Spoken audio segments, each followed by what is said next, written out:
sal leer. I know it's been a very, very long time since we've done a live feed on the channel. Over the last few months, there's been a lot of things happening. Yeah, family-wise, flipping work-wise, as well. Besef the tyd, jy weet, mense raak ook maar siek van tyd tot tyd. Like the last while, been very sick. I've actually been booked off. I'm actually sick at current as well.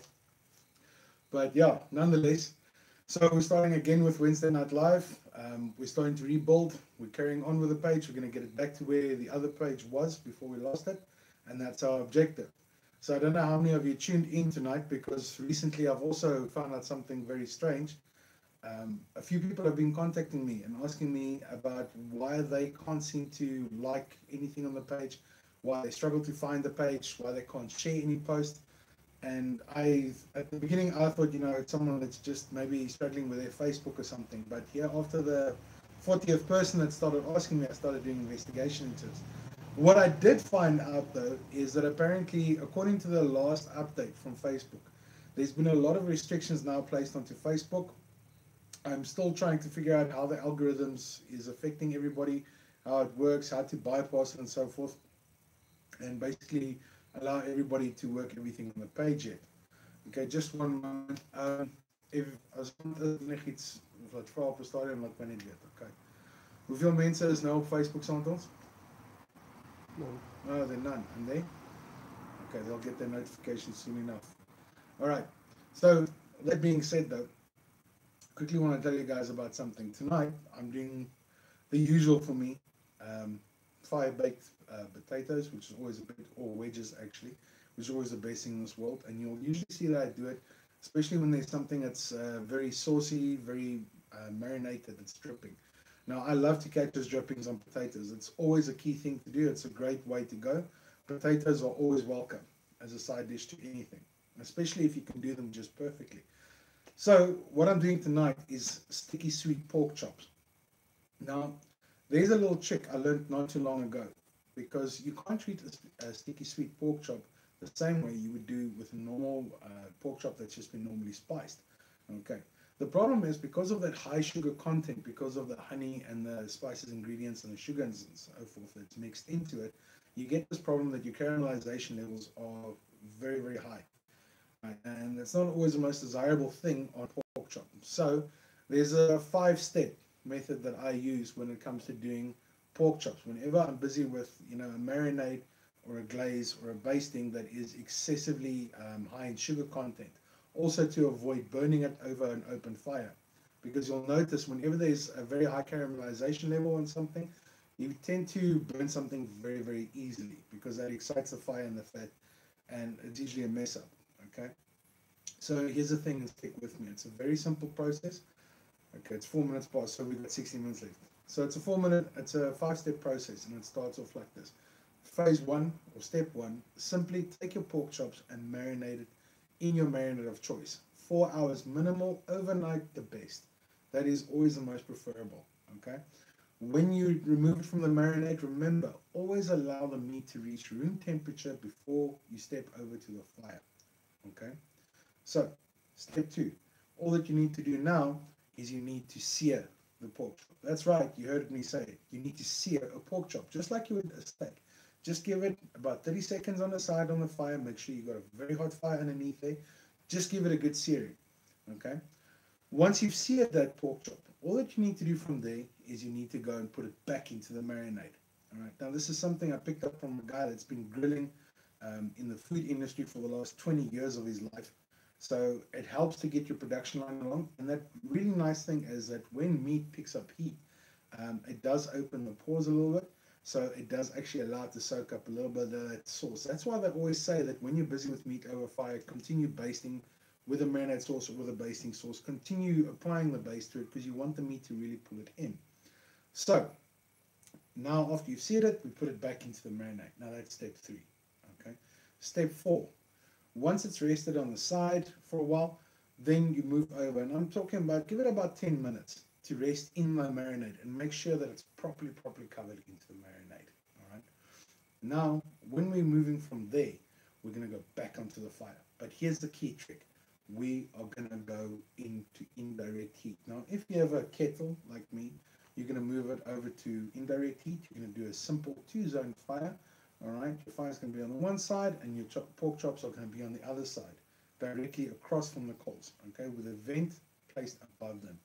All right, if you've got a closed braai or a gas braai, same principle applies. But if you've just got an open fire, it's not a stress. Just make sure that you scratch some coals to one side and have a very low heat. Okay, this is key. You have to have a very low heat under these pork chops then in an open fire situation. Right, and then finally, step 5, keep basting them. Right, the key to any good pork chop, and we've talked about this today, I've given you full guides to this. Any person wants a pork chop to have a crispy outside. It shouldn't be rock hard, it should be chewable. And just from the outer skin, where we start with the fat must be firm yet chewable. Okay, it must be soft, but it must be firm. And then the meat, of course, has to be juicy, which is one thing that a lot of people get wrong. Now, to get that all processed, you have to control your fire and you have to control your heat to precision. All right. Now, it's the same thing here. You are basically going in the beginning. You've already done the searing work on the outside. All right. Now, all that you're doing now is you're allowing the marinade that's already on this pork chop to just continually, nicely do its work on top of it while it's over a fire and it's getting indirect. That way, there's no flare-ups, there's no burning the meat. All right. But as long as you continue basting it, at the end of the day, that basting of marinade that you've made up, especially if it's very high, like usually your sticky ones, that stuff is going to caramelize for you, and that is what you're after. That is what gives it that intense, insane flavor. But don't push it too far, because you want a presentable pork chop. All right. But I'll show you guys in a minute. These have been on here just for a little bit now. I think it's been on there 8 minutes now. Okay. My vent set at 3/4 closed.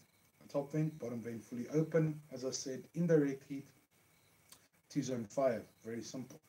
Then another thing I wanted to tell you guys about. Okay. A while back, I told you guys about the Chaka new line of products that they have out, right? Now, tonight, one of the products that I liked using tonight, and it actually caught me off guard because I'm used to waiting a bit longer for my calls and things. So tonight, I thought, okay, let me give these Chaka briquettes a try. Now, this is the Instabricks, okay? This is not the charcoal, this is the briquettes, all right? Now, they come in a pack of 4. There's 4 packs inside. Each pack is exactly 1 kilogram. All right. Now, what's nice about this stuff, you'll see, because we'll get to that in a moment. You see that this is a very thick plastic that they made it out of. There's a reason for that. Because the reason why this stuff has a claim to fame of 0 to hero in 15 minutes is quite simply because what they've done is the packaging around this, right, has a wax coating. Okay. So all that you need to do is literally put this packet down, take a lighter, light it, and it will go by itself. You don't need any blitz, you don't need any fire starters, and it goes. Okay. So to keep this wax coating in place and nice and moist, that's why they put it into thick plastic. But yeah, there's 4 of these packs inside of that big bag. Quite a cool product. It did catch me off guard. Actually, this one ran a bit quicker, I think, because of the climate that we've got at the moment. Nice dry air, and it's not too cold tonight. Went very quickly. I was actually looking at 14 minutes, just under 14 minutes. But it's a very cool product to have around you, especially for the product that you want to go for. All right. Another member asked me something really interesting this week that had me scratching my head around for a while. And I actually had to go and look it up. Now, if you can maybe go and find it yourself, but I don't know. I've never had it in my life, and I really, really want to try it. There's actually a thing called a chili crab salad. Now, we are moving over to winter, and in South Africa, generally, when it moves over to winter time, as South Africans, we kind of like to climb more into our seafood, especially us Transvaalers and that. It's a mix between seafood and venison this time of year in the winter. So, yeah, can take it all for yourself. Go and see if you guys can find a recipe. I found 2 recipes for it. I'm going to share it with you guys. I'm going to have to somehow get crab. I don't know where, but I'm going to make a plan to do it. And then I'm going to bring it out to you guys. But let's see if you guys can come up with anything. But so far, one of the things I want to know from you guys as the members, I want to know, what do you guys feel about the page at the moment? I don't know how badly this Facebook restrictions thing is hurting us at the moment. According to me, quite badly, because, you know, for us to go from a 700,000, 900,000 reach 1.2 million reach to suddenly dive down again. Something's not right for me. There's got to be something on the go, and I've got to figure this problem out. But I mean, yet every single day, you know, the recipes being put out there, and like you guys know, all the stuff that I put there is stuff that I do myself. So I don't know. The original content is there. The great recipes is there. The good food is there. The advice is there. I can't think what's going on, and I need you guys, the members, to start climbing in there and start speaking to us. I need you guys to be more active on the page. We keep on saying it time and again that you guys need to remember to please like, share, and comment. It seems like something that a lot of people keep forgetting. I actually spoke to one of the guys this afternoon. It's one of my friends. Oh, he sees all this great food and whatever. So I said to him, but buddy, why aren't you sharing it? Why aren't you liking it? Oh, but who must he share it to? I said, buddy, just hit the share button. It doesn't matter who it goes to. Whoever sees it, sees it. That's kind of the lifeblood of any page out there. As long as a page has likes, shares, and comments, that's activity on the page. And that's what grows us. And if we don't have that, we don't grow. Right? And we also don't stay alive, because you'll see the less active that a page is, the less it will show on your timeline. So you guys need to start getting involved, and you need to remember to like, share, and comment. Also, if possible, please invite your family, friends, whoever you want to the page. Remember, this is like a braai RSA. We're here for the love and passion of braai, and that's been our thing from the start. Okay, our job is to help you make your next braai your best braai. And our mission is to make braai great again. And I think we've done that over the last year that passed. I mean, we reached massive amounts of people. People as far as Peru were members on Lekker Braai RSA. And I mean, we were strong at that stage. We were standing at 152,000 people with a 3.4 million reach. That was pretty amazing. So now we're back with a new page, and we've got to get there. We have to reach that standard. So there's a lot of people out there also that don't know what happened to the old page, and they don't know that the new page is out there.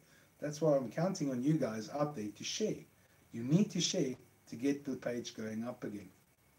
But all that politics aside, what do you guys want to see more of on the page? You guys got to let me know. Do you want to see more beef? Do you want to see more pork, more chicken, seafood recipes, salads? What do you need? Because I think, honestly, Sanel's been overkilling you. I'd be very surprised if a lot of people aren't overweight because of all the sweet recipes that she's been putting out. And some of them are really, really stunning recipes. So Sanel's been doing an awesome job holding the fort there. But I would like, personally, I'd like to do a little bit more salads, especially meat salads. There is really a thing like meat salads, and it goes down to lamb. I even discovered a new recipe for a lamb hamburger, which I'm going to make in due time. I think that's pretty cool. I've never had a lamb hamburger in my life, but I don't know. Maybe it's good, maybe it's not. But everybody that's had one swears by it. Also, it's time for me to make some lamb bacon, and then at the same time, it's also time for me to really start doing some smoking again. I need to upload a lot of videos. I need to open our shop again. One thing you guys are really going to like is that we're going to have a competition running now again. I'm going to be picking up pace now again with the competitions. So you're going to have to stay very, very clued up to the page to keep up, because we're going to start doing a little bit of a twist on our competitions. And that's a very big thing. We've got a really, really nice competition coming up now from Father's Day. I actually spoke to our sponsor yesterday about it, and they're sponsoring some really cool merchandise for our Father's Day competition that's coming up. So yeah, you too soon will be able to spoil your dad with a pretty cool gift for his braai on Father's Day. And that being said, I don't know what else I can tell you guys at the moment, because I'm not behind the screen and I don't see what's going on. And the cameraman's dead quiet. He's kind of focusing himself to death. But in lack of the cameraman saying something, let me show you guys quickly what these pork chops look like so long, if you don't mind. Alright, come over here. Alright, like I said, we're running the vent. We're at 3/4. There's no problems there. Remember, top vent control, bottom vent fully open. This is kind of one of the things you really don't need to worry too much about in South Africa. Most of the time, because of our climate, keep our bottom vent open. Don't stress about it. Okay, right. So, as I said, we've got a 2-zone fire, indirect heat. Our fire source is on one side, and then our cool zone is on the other side. Now you'll see underneath there, we've got some lovely potato wedges. It's already been parboiled, they've been sliced, salt, pepper, oil over them. Very basic and simple. Chops. Might as well give them a turn while we're here, I think. Now, if you look at these pork chops, you'll see they got some beautiful tan lines on them. Actually looks like little tiger stripes. That's beautiful. Now what's really cool about this, like I was explaining earlier, you'll notice that as this marinade that's on here, it's going to pick up the heat and it's continually just keep going and keep going and keep going. But because of the slow process, this beautiful piece of fat here behind this outer layer of skin, this is the gold. This is what you want, because fat is where the taste is. So that's kind of what we're focusing on, and that's our most important thing to look at and focus on right now.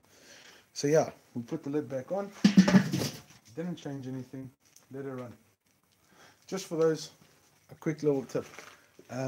When you wanna, I'm sorry, let me get down here. If you want to at any stage do pork chops, remember a great heat for pork chop, okay? A lot of people have a misconception that there's an old given rule that keep your hand 10 centimeters above a grill, count to 10, and then you're 8 for away for your meat. No, that doesn't count. It differs from meat to meat to meat. But a great way to test for pork chops, personally, according to me, keep your hand 10 centimeters above any grill, give it a counting to 7. You should be running a perfect temperature there. Just keep it there, 7 countings, and you know you're ready for pork chops. Chicken, yeah, chicken you can go a bit further. Go for 9 countings, 10 countings, 10 centimeters above the grill. Steak, well, no, that has to be a hot one. When you're searing steak, it must, at 3 countings, you should be able to pull your hand away, because that's how hot it should be for searing. Scratch some coals away after you've done your searing, then you start just doing a normal braai on that, and you should be at about 5 or 6 countings. That's a perfect way to do a steak, especially a beautifully thick steak. But yeah, guys, I'm going to cut it short. 2 minutes to go. But all of that being said, hopefully I'll see you guys next week, Wednesday. All right. Remember, live feeds are back as from Wednesday nights, 7 p.m. Okay, 7 p.m. to 20 minutes past 7. All right. And I'll see you guys there. Until then, as always, take care of yourself and keep the coals burning. Cheers, guys. Bye.